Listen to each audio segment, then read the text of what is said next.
Hey YouTube, it's Jovi and welcome back to my channel. Today's video is some information about Drea Kelly. Exclusive! Exclusive, child. I got some exclusive news. It literally just hit me that this shit exclusive.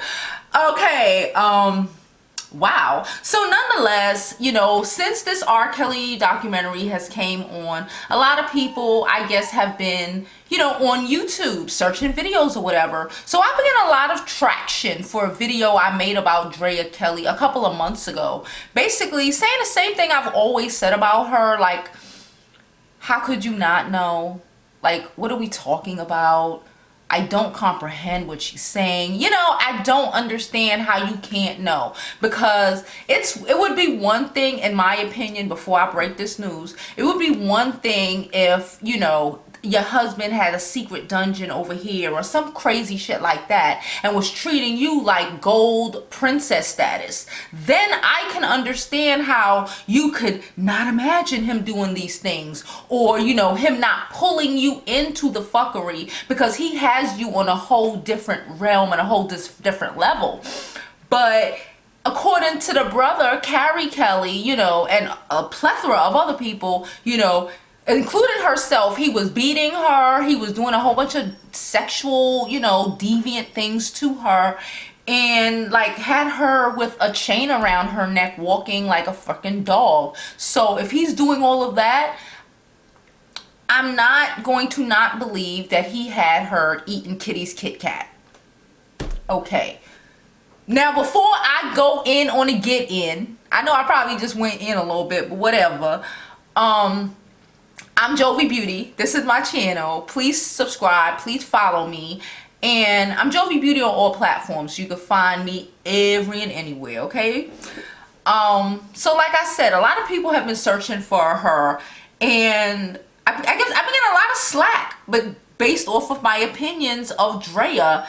And just randomly, I was having a conversation in my group text, my girl group text, because I have a girl group, whatever. So one of my female friends is from Chicago. She's from Chicago. She used to model in her younger days. And all of this craziness going on, it never even crossed my mind, because it's like saying like all people from Brooklyn know each other, right? So, but we're minding our business, chatting up about whatever, and R. Kelly comes up, and she said that I can quote her. So I'm gonna quote her. Okay? Like I said, she was a model, like a bottle girl. Well, not a bottle girl, just like sit with the people they hire to sit with them, maybe escortish, maybe whatever. Again, y'all know I don't judge nobody for whatever the fuck they do, living their life. Okay, but I want to go to what she said. She sent the picture of the Pied Piper, or Wikipedia, or whatever.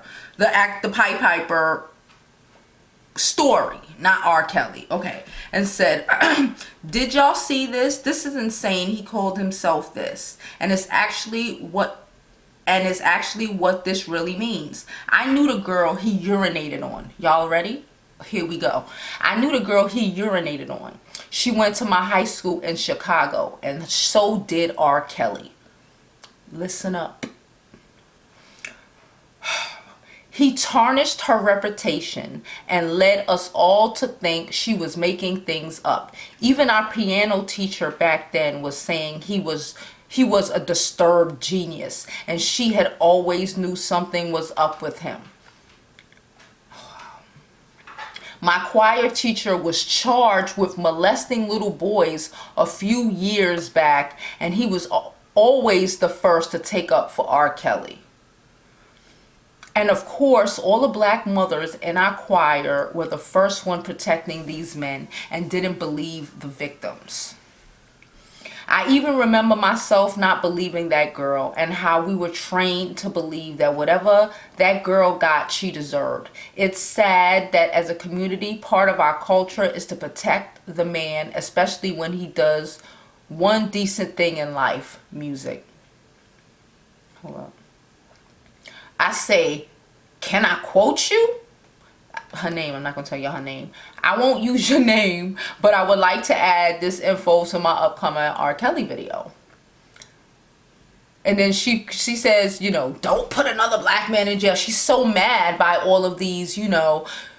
What about Harvey Weinstein comments when, like, she's from a community and it's, like, hitting her now? You know, like, it's hitting the rest of us that we really sat there. We really knew all of this. We really blamed that girl. They really, you know what I'm saying? Like, we have to take responsibility for a lot of the things that we done, you know? Like, we can't just sit up and blame the men, because us women were culpable as well. We sat there and we acted like it was okay and it was nothing. Like she said, the choir mothers, nobody wanted to say nothing. He was a disturbed genius, my ass. She continues. This is where we get to Drea. Back in my modeling days, when I used to get paid to sit in VIP with celebrities in Chicago, he asked me to go home with him that night because he wanted to see what kind of party I had on Andrea, his wife at the time. So he wanted to party with my friend, who was an adult at the time. She was 22 years old. She wasn't a minor, but she was 22 years old, Andrea. Keep listening.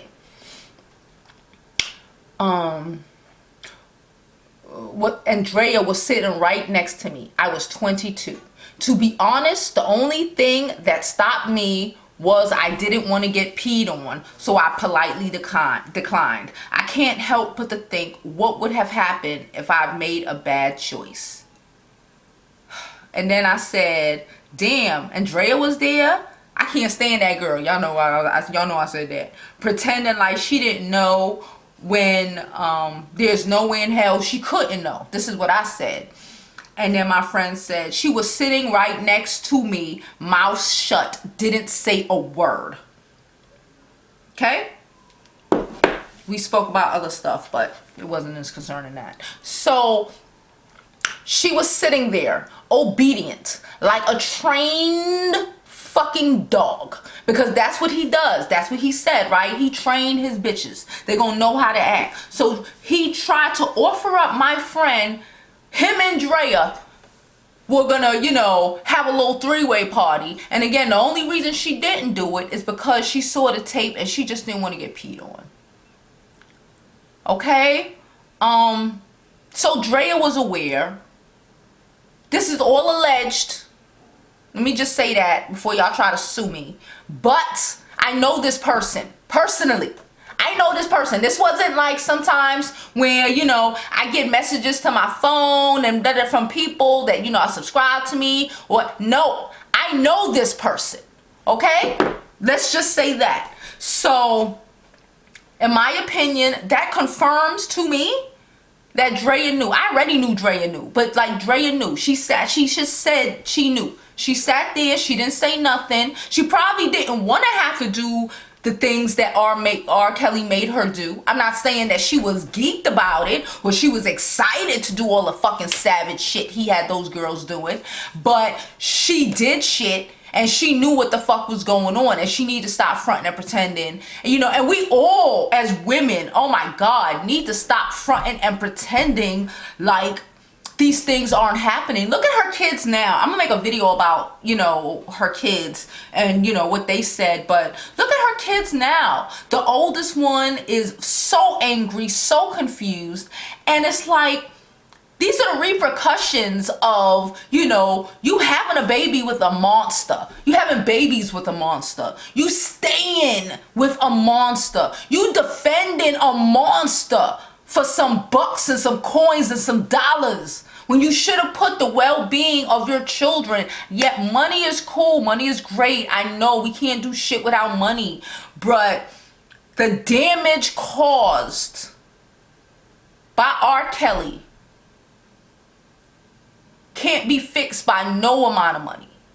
These women will never be fixed. It don't matter how much money you gave them. They were still molested. That girl that was peed on, that's she a grown woman now, she's will forever and ever and ever and always be damaged. There's no fixing that. Y'all can give her $1 billion. She will forever and ever and ever and ever be fucked up and damaged. All of these women are fucked up and damaged, including Drea. Drea's fucked up and damaged. My only beef with her is her not admitting to the fuck shit. Her wanting to turn a blind eye to shit. Because that's the problem. We've been turning blind eyes for too fucking long. When are we going to stand up and say enough is enough? She said the choir director, the piano teacher, everybody knew. The parents knew. And if the girl said anything, they were hot in the butt. We need to do better. We gotta put the shit on the men for what the fuck the men, these nasty ass dudes do. But let's not sit up and act like we weren't blaming the little girls. Let's not sit up and act like when I say we need to take responsibility for the women who raise these fucked up dudes, that half of the people on my timeline say I'm woman bashing, when no, I'm trying to build us up as a community. And we can't be built as a community if we just want to put all the blame on the men or all the blame on the women. We have to fucking understand, like, what the fuck, and do better, or else ain't shit gonna fucking change. But I'm done preaching with my motherfucking exclusive.